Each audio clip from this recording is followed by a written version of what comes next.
Hi అండి. నాకైతే పెద్ద టాస్క్ అవుతుంది నా బిడ్డతో నేను నిద్రపుచ్చడానికి. నైట్ ఒక్కటైనా నిద్రపోలేదు. ఆ టైం దాకా ఆడుతూనే ఉంది.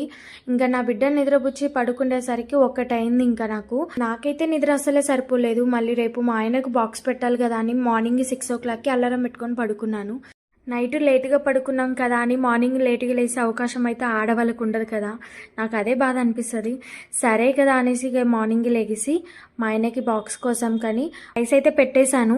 కానీ బగారా చేద్దాం అనుకున్నాను. బగారా చేసేంత టైం లేక ఆ రైస్లోనే గరం మసాలాలు గిట్లా వేసి కొద్దిగా నెయ్యి సాల్ట్ కూడా వేసుకొని అంతా ఒకసారి మిక్స్ చేసి రైస్ కుక్కర్లో పెట్టేసుకున్నాను. ఒకవైపు ఇడ్లీ పెట్టేశాను, జొన్న ఇడ్లీ చేశాను. ఒకవైపు ఏమో చికెన్ వండేస్తున్నాను.